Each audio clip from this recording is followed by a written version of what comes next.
estávamos formatados, desde crianças, depois das férias do novo ciclo, e como vamos iniciar um novo ciclo, nada melhor do que ouvir com o irmão comunicar-se sobre as reflexões que nós devemos fazer para o melhoramento da nossa vida.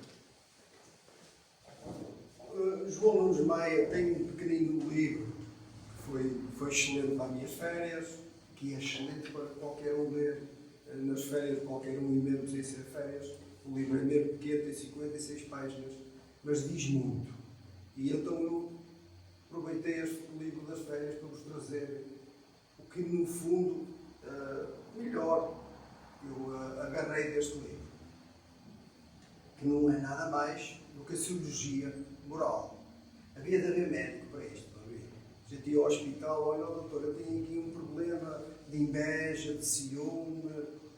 Você onde é que pode operar? Não, somos nós próprios que temos que operar. Os médicos temos que ser nós mesmos. É precisamente isso que o irmão nos diz. Então ele começa por nos dizer: o conhecimento é a base da própria vida. Não pode existir progresso sem intervenção da sabedoria. Vocês concordam? Sim.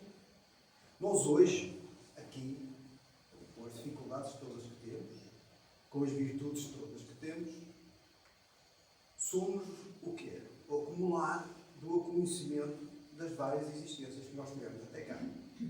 E esse acumular de conhecimento dá-nos o conhecimento que nós temos hoje. Nós vamos para a escola e aprendemos o quê? O estudo é consagrado nos vários conhecimentos de irmãos que, ainda vivos ou de outras existências, deixaram os seus conhecimentos para nós estudarmos. Pouco a pouco nós vamos evoluindo. Hoje a vida é totalmente diferente do que era há 100 anos. E há 100 anos era totalmente diferente do que era há 200. Eu posso vos dizer que no princípio dos séculos XIX, XVIII, finais de XVIII, a humanidade era 1/3 do que é hoje. O desenvolvimento da industrialização fez desencadear um crescimento enorme da humanidade. As pessoas começaram a ter melhores condições de vida e isso fez com que a humanidade explodisse. À altura, se não me engano, à volta de 2 bilhões, hoje somos 8 bilhões de seres habitantes da Terra. Por isso vocês veem, todos nós trazemos em nós o quê? Aptidões. Não sei se vocês já se deram conta disso. Agarramos determinado serviço e é como se aquele serviço já o fizéssemos há muito tempo. Isso não é nada de conhecimento trazido de outra existência. Na escola, quem tem filhos nota muito essa diferença. Uns estudam e têm enormes dificuldades em aprender. Outros não estudam nada e sabem tudo. Mostra claramente que um já adquiriu conhecimento e o outro ainda está por adquirir. Não é melhor ou pior por isso. Não. Todos eles precisam de auxílio. É bom que nós tenhamos responsabilidade disso. O espírito bom, que nasce inteligente, que nasce meigo, necessita de tal auxílio como o do rebelde, embora seja muito mais fácil de educar. Mas isso é para outra palestra. Então, está consagrado que o conhecimento é e faz parte da nossa evolução. Devemos procurá-lo. Se eu não procurar conhecimento, como é que ele me chega? Chega. Se eu não procurar? Pela dor. As dificuldades da vida vão me empurrar para eu adquirir conhecimento. E aquilo que eu posso fazer, se for eu procurar conhecimento, o conhecimento que eu posso adquirir, vamos colocar em porcentagem, 200%. Se eu estiver à espera da dor, eu vou sofrer imenso e só vou conseguir adquirir mais 70 ou 80. Estão a entender? Então depende tudo da nossa vontade e do esforço que nós tenhamos. Mas ele continua-nos a dizer mais. Há quem diga que o amor não é sabedoria. Está completamente enganado. Quem ama nas linhas ensinadas por nosso Senhor Jesus Cristo é um verdadeiro sábio. O que é que sucede ao ser intelectual sem amor? Torna-se egoísta, orgulhoso. acha-se um ser superior aos outros. E então dedica a sua existência ao seu bem-estar, fazendo mal aos outros. Isso é inteligência. O Espiritismo traz-nos uma lei, que é a ação-reação. Então, sempre, tudo, qualquer mal que eu faça ao outro, esse mal vem devolvido. Então, esse ser, embora tenha intelectualidade, não está a ser inteligente. E depois, o Espiritismo nos traz o conhecimento daquilo que nós somos. Somos uma pequena centelha que parte de Deus em busca desse tal conhecimento e da moralidade para chegarmos novamente a Deus. Todo aquele ser que se perde da intelectualidade sem adquirir a moral é como se ficasse parado no meio do caminho, porque só conseguiu uma asa. Nós temos dois tipos de inteligência. A inteligência intelectual, que é o adquirir conhecimento de como tudo se faz, e a inteligência moral, que é como colocar essa inteligência a trabalhar, sempre com o sentido de Deus e de Jesus.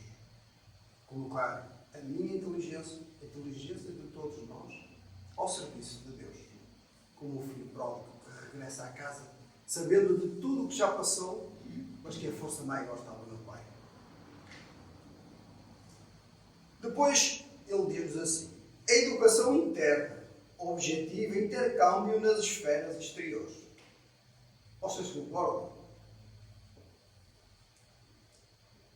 A inteligência moral aprende-se estudando o quê?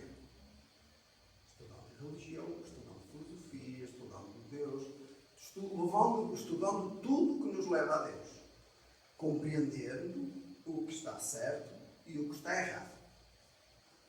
Dentro, conhecendo, aprendendo as leis de Deus, de como Ele me rege no mundo, o que eu posso fazer para melhorar não só a minha existência, como a existência das pessoas que vivem comigo. Pois é aqui que a inteligência interna, que a educação interna, funciona na parte externa. Porque quanto mais eu me melhorar, melhor condições de vida dão às pessoas que vivem comigo. Estão a entender? Não é que eu tenha que transformar as outras pessoas. Não esqueçam isso. Todos nós aqui temos a nossa individualidade e o nosso livre-arbítrio. Sempre que alguém se impõe ao outro, está a infringir essa regra. O livre-arbítrio do outro. O outro pode estar a pensar errado, mas tem direito a isso. Desde que não faça mal a ninguém. Estão a entender? Então nós vamos progredir como? Nós vamos buscar essa inteligência moral onde? No nosso coração. No nosso melhoramento. Jesus vinha a sair do Sinédrio em Jerusalém e virou-se para uma criancinha e disse: destruam este templo e eu construo em 3 dias. Os fariseus ficaram todos alterados, porque aquele templo tinha durado séculos a fazer. Mas não era o templo em pedra que Jesus estava a falar. Era o seu próprio corpo. É o corpo de cada um de nós.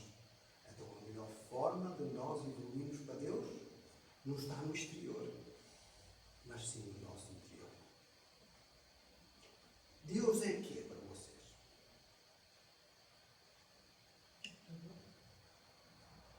É uma essência de amor, embora seja tudo. Não é tudo, é criador de tudo, é diferente. É uma essência de amor. Então, sempre que a gente coloca amor, nós estamos a colocar Deus. Estão a perceber? Por isso é que a cozinha que eu cozinho, a comida que eu cozinho é boa. Porque eu ponho um bocadinho de Deus em cada um. E tudo isso, nas pequenas coisas que nós façamos, se nós colocarmos uma pitadinha de amor, estamos a colocar a pitadinha de Deus. Mas só consegue fazer isso quem? Quem tem Deus no coração. Quem tem Deus dentro de si. Será que já temos um Deus enorme? Podemos dizer como Jesus, não sou eu que falo, mas o Pai que fala por mim. Não. Podemos ter Deus dentro de nós, mas ainda temos muito de nós lá dentro. E esse nós tem que sair para fora. Esse é que é o trabalho. O homem que já descobriu a si mesmo é valorizado em todas as dimensões da vida. Encontra na sua força espiritual a sua força motriz para viver e não no material, não no corpo orgânico. Reparem, a primeira, o irmão João nos Maia nos diz isto, a primeira coisa que fazemos quando desencarnamos, se a nossa disposição for para o bem, é ver o que precisa ser mudado na nossa conduta. Morrer é vigiar. E o que levamos é somente o que somos. Não adianta construir edifícios no mundo. A construção é mesmo em nós. Quando nós partimos, tornámos-nos, vou usar uma expressão, nus. Porque tudo aquilo que nós mascaramos, por vezes, perante o ser humano que vive connosco, na espiritualidade nós deixamos de poder fazer isso. Então nós mostramos-nos como realmente somos. E partimos com tudo aquilo que tínhamos aprendido, que tínhamos cometido erro. Carregamos as nossas culpas, as mágoas se tivermos, e essas são um bocado, complicam tudo. Ódios, então nem vou falar. Vícios são terríveis para o século XIX. Suicídio. Não o façam, por favor. Todo aquele que se ilude na vida da Terra tem uma dificuldade enorme de se desligar dela. E todos nós queremos viver num mundo melhor, ou não? Todos nós queremos regressar a casa e ter uma moradia melhor. Mas onde é que está a nossa moradia? Onde é que está o templo que Jesus falava? É em nós mesmos.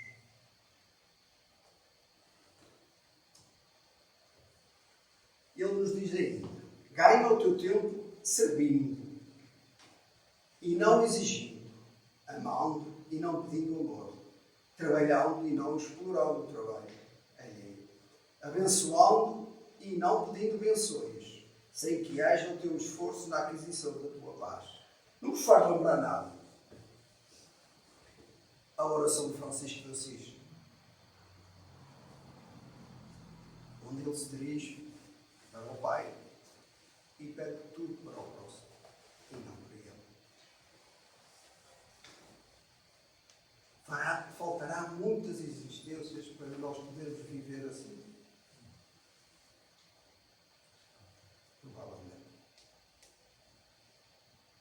Sabeis? Porque primeiro temos, lá está, quem procura conhecimento. Quem procura o conhecimento, o processo é que é. Eu encaixo conhecimento.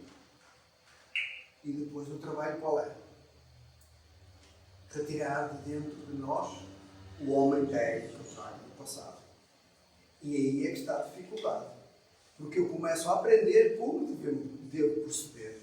Só que o meu instinto, os meus automatismos, fazem-me proceder de outra forma. Então eu vou analisar os meus procederes e vou dizer assim: não havia de ter feito isto. E errei. Amanhã vou tentar não fazer. Esse é o processo. Quem não procura o conhecimento, o que é que acontece? Comete o erro. E depois? Diz que está certo. Não. O erro é devoluído. E quando ele sente em si próprio a devolução do erro, é que ele sente que, afinal, é melhor eu não fazer isto mais porque eu magoo senti-me magoado. Por vezes, derivado ao nosso egoísmo, nós continuamos a fazer. Quando ele vem devolvido, Nem nos lembramos que nós também fazemos. Porque para nós há sempre uma desculpa. Para o outro é que não. Determina as tuas diretrizes, nas diretrizes do Cristo, e conserta a ti próprio, sem exigir que os teus irmãos façam o mesmo. Todos nós somos cristãos, não somos? Somos seguidores de Cristo. Acaso nós perdemos tempo em saber as mensagens de Jesus? Em compreendermos os ensinos que Ele nos deixou? Há 500 anos atrás, nós tínhamos uma desculpa. Está tudo em latim e ninguém percebe nada. Hoje, está tudo traduzido.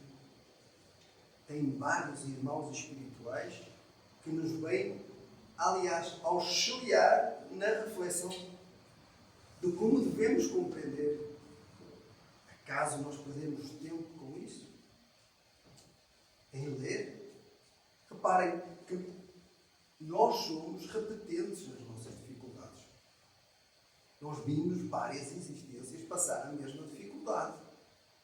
Sabeis porquê? Nós somos como uma teia de aranha. Vou-vos contar uma história. Um mestre Buda, para ensinar um irmão, um discípulo. O discípulo estava assim meio transtornado. Porque é que havia tanto sofrimento no mundo? Porque é que tantas dificuldades? Então o mestre levou e entrou dentro de uma casa desabitada. Mal abre a primeira porta, entra um raio solar e uma teia de aranha enorme.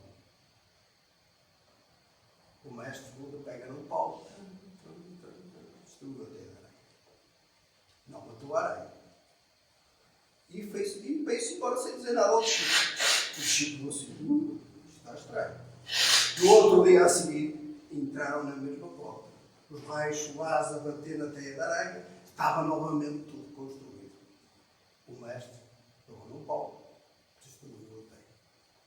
Não disse nada. Fez isso 3 ou 4 dias. Ao 4º dia, virou-se para o discípulo e disse: estás a ver porque é que há tanto sofrimento e tanta dor no nosso mundo? Porque nós somos como esta aranha. Estamos repetidamente a fazer os mesmos erros.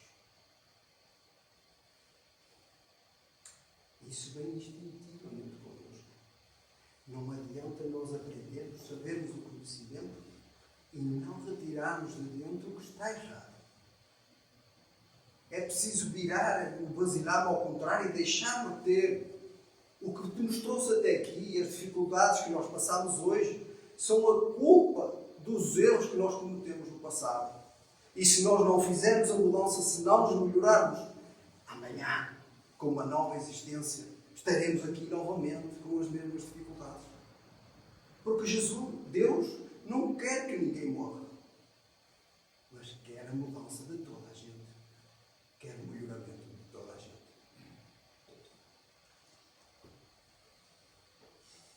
A própria vida perde o sentido se nos isolarmos da criatura.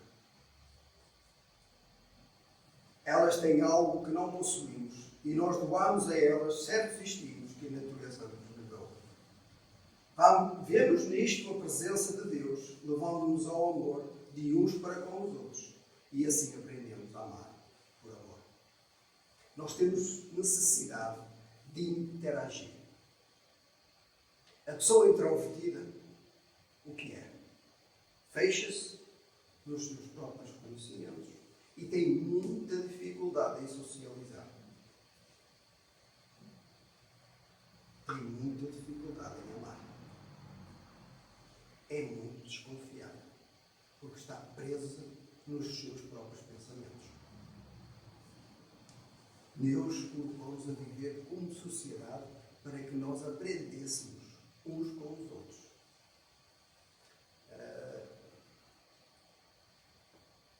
Joana, no livro de Divaldo, Amor Imbatível, ela fala-nos o seguinte: todo aquilo que tem Deus dentro de si já ama sem ser preciso ser amado. Mas a maioria da humanidade ainda precisa de ser amado para viver. E nós vemos isso com os nossos meninos. Quando têm uma vida conjunta, ligados um ao outro, quando um parte, o outro parece que fica sem sustento e parte atrás dele. Todos nós aqui precisamos de receber amor. Mas para isso temos que estar capazes de amar. Mesmo que às vezes esse amor nos faça sofrer.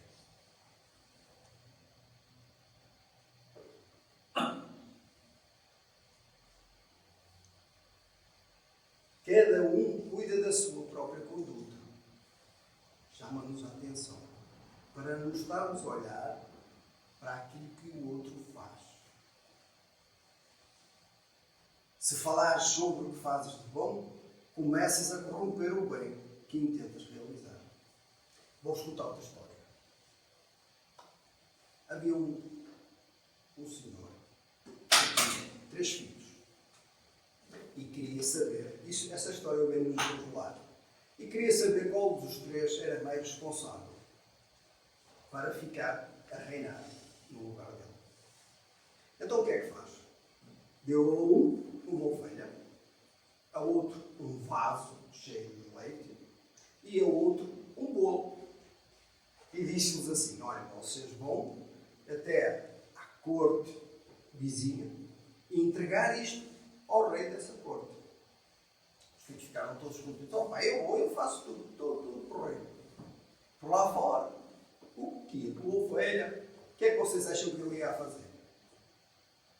E olhar para o que levava ao vaso. Sempre com coisa que ele ia deixar cair o vaso. O que levava ao vaso, o que é que vocês acham que ele ia fazer? Olhar para o que levava ao bolo.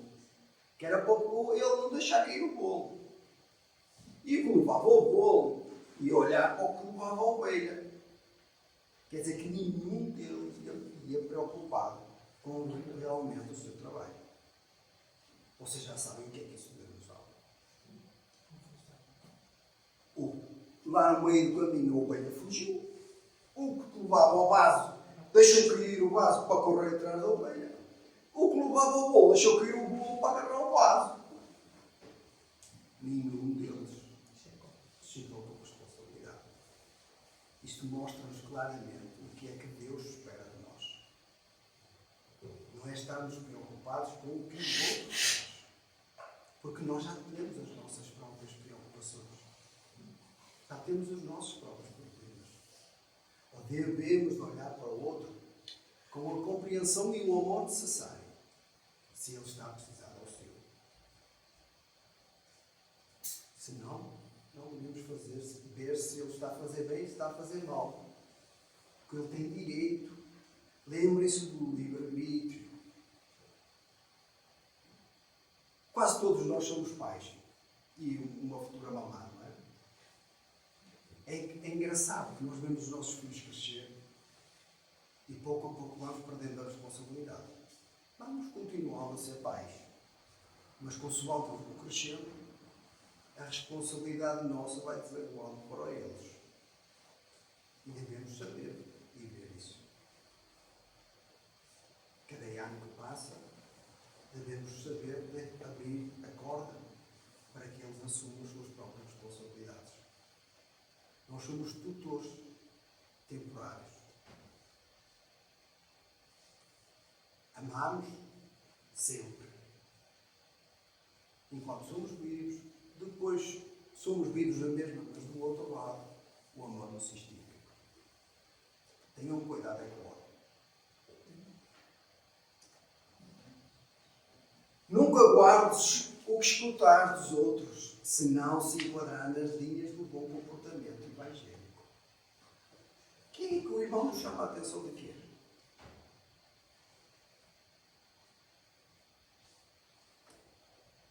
A minha filha Cláudia cometeu um erro.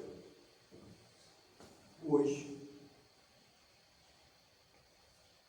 Esse erro provoca a sua própria sombra. Mas foi ela que cometeu.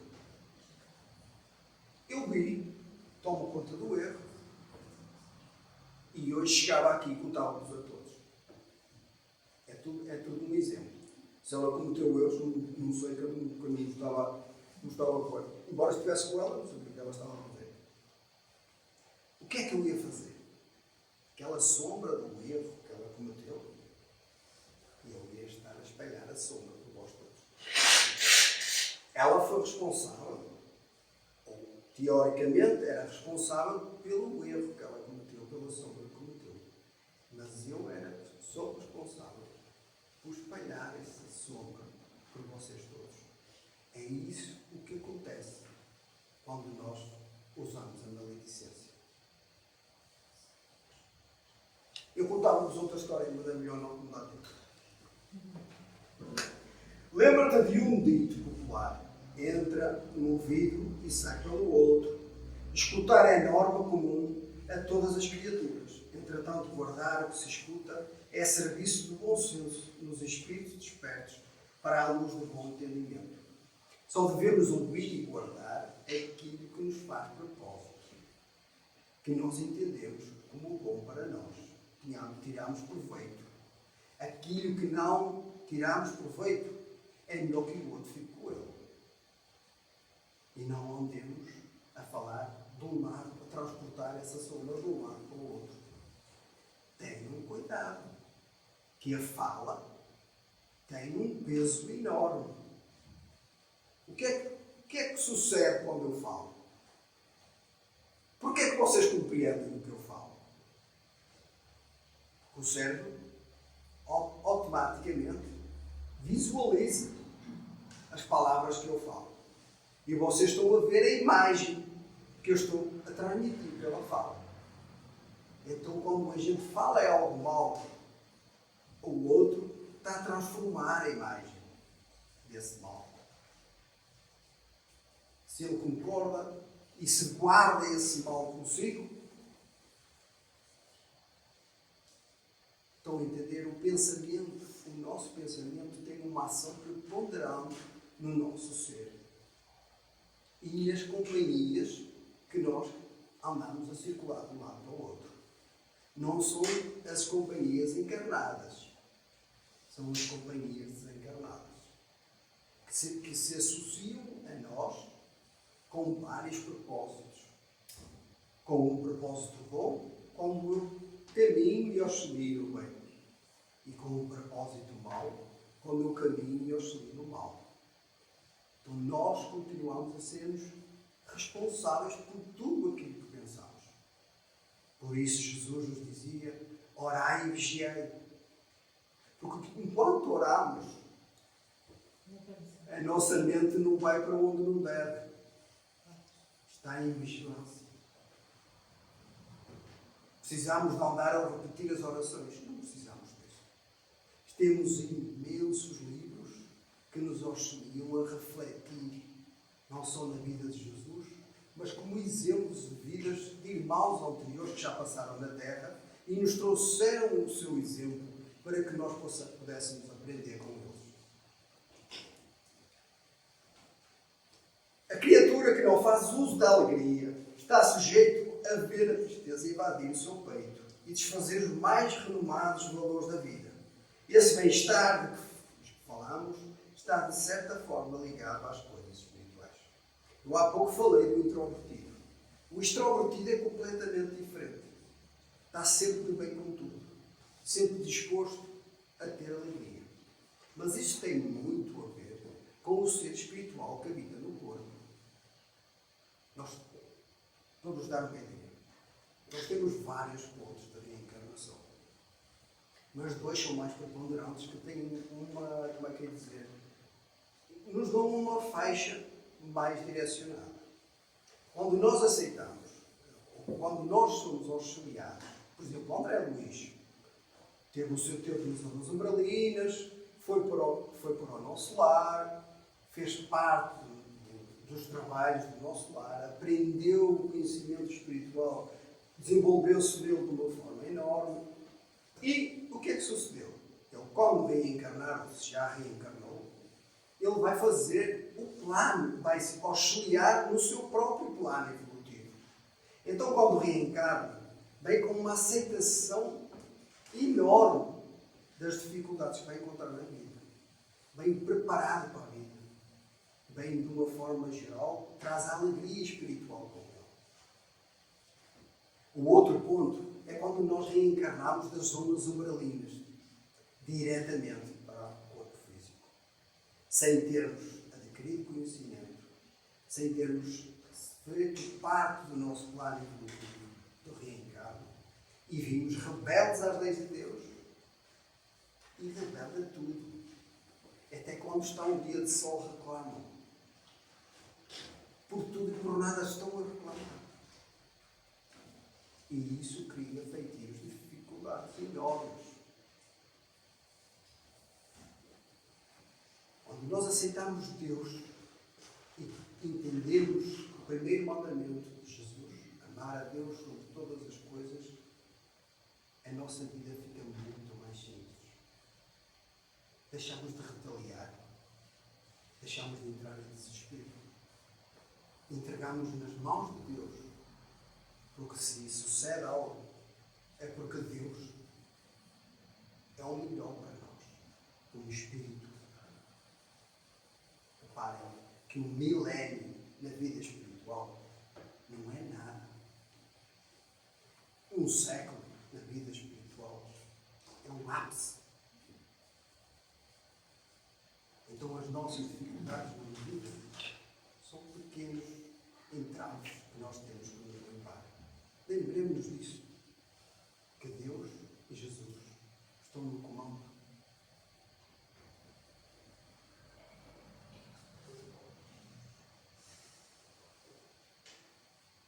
Quando eu não vivo bem comigo,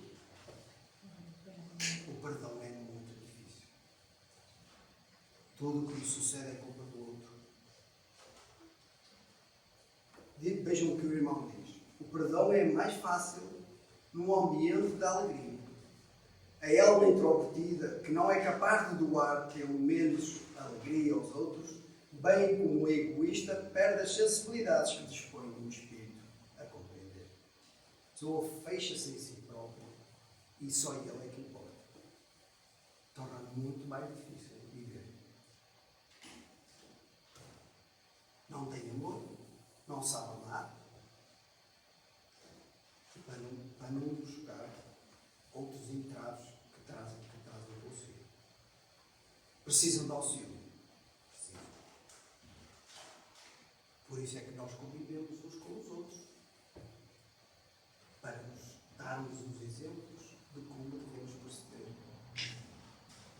Quando chegar alguém aborrecido à nossa beira, temos de alguma forma fazer com que ele saia à beira.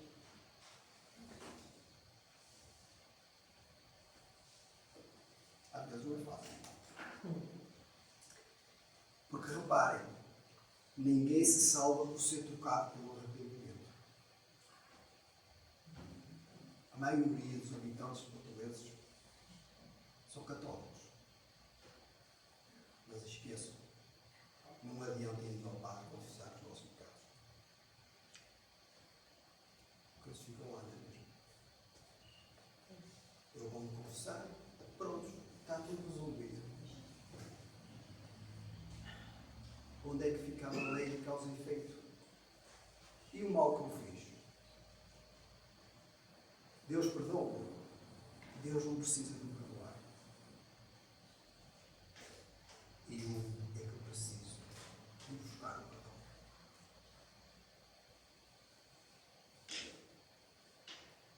Ninguém se salva por ser tocado pelo arrependimento, pois ele é apenas uma das portas que se abrem na limpeza gradativa das nossas sujeiras morais.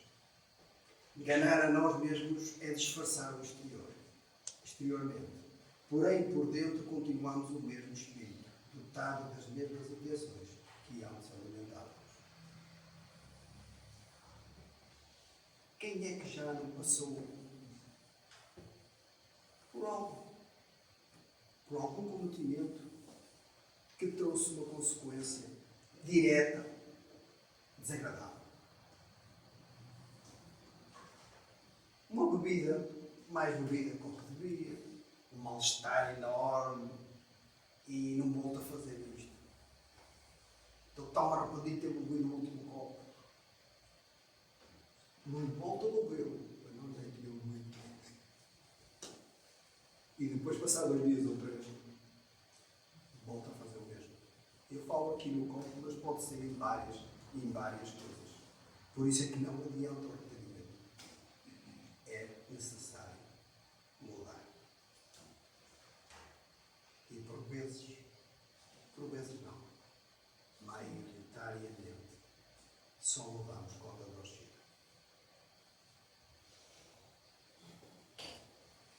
E vamos avançar esta para terminar. Não vos quero amassar muito. Ainda estamos no término das férias. Para que o orgulho? Pergunta-nos ele. A prepotência dos homens é motivada pela falta de conhecimentos dos segredos de Deus e das leis que comandam toda a criação. O orgulho é fruto da ignorância. O que ajuntas em demasia em bens terrenos e ouro, não podes levar quando abandonares o corpo da carne. O túmulo é uma alfândega diferente. Fica cá tudo. Só o nosso, as nossas vivências, os nossos hábitos, os nossos defeitos, as nossas virtudes, é que são carregadas. Até a beldade, a feiura, a dificuldade física, fica tudo com o corpo. Quando a gente sabe viver de forma correta. Porque eu posso me parar e continuar a ser um espírito feio, um espírito deficiente. O que é que sucede, por exemplo, uma doença como o câncer? Revolto, entro em desespero, luto com todas as forças, deixo de acreditar em Deus. Esse irmão desencarna mais rapidamente até. E o que é que sucede? Sou capaz de me dizer, não conseguiu passar a prova. O que é que acontece? Na próxima existência, vai vir novamente com o câncer. Ultrapassar, lá está a dificuldade que não quis. Por isso, coloquemos nas mãos de Deus e lutemos com todas as energias para retirarmos de nós o homem e a mulher velha que cada um carrega. Onde existe o amor, as armas se transformam em arados, em outros aparelhos e ferramentas de vida, e não de morte. Vamos todos nós falar com bom humor, para que possamos ajudar nesta transformação que o próprio progresso nos profetiza para breve futuro. Quanto melhor nós auxiliarmos este mundo a melhorar, melhor vai ser o mundo quando a gente regressar. É bom que a gente arregace as mangas, agora também não é difícil, está calor. Arregace as mangas e ponha-se a trabalhar. Era o que eu trazia para hoje.